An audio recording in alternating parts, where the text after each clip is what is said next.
தீர்மானம் 5, ஜனநாயகத்திற்கு தேர்தல் ஒரு பொன் மகுடமாகும். மக்களாட்சி தத்துவதற்கு ஆதாரமாக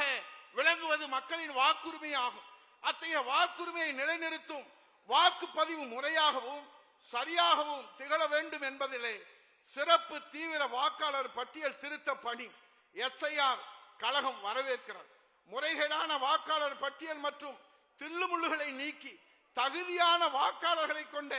வாக்காளர் பட்டியலை வெளியிட வேண்டும் என்று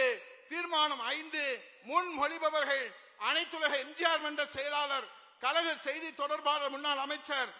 சி பொன்னையன் அவர்கள், கழக அமைப்பு செயலாளர் முன்னாள் அமைச்சர் கரூர் M சின்னசாமி அவர்கள், கழக அமைப்பு செயலாளர் முன்னாள் அமைச்சர் முனைவர் வேலுசாமி அவர்கள், கழக அமைப்பு செயலாளர் முன்னாள் மத்திய இணையமைச்சர் செஞ்சி ராமச்சந்திரன் அவர்கள், MR விஜயபாஸ்கர் அவர்கள், BG ராஜேந்திரன் அவர்கள், திருவேற்காடு சீனிவாசன் அவர்கள், சிட்லபாக்கம் ராஜேந்திரன் அவர்கள், ரா குமரகுரு அவர்கள், அன்பழகன் அவர்கள், ரதிமீனா சேகர் அவர்கள், அப்சரா ரெட்டி அவர்கள், வழி மொழிபவர்கள், அனைத்து பொதுக்குழு உறுப்பினர்கள்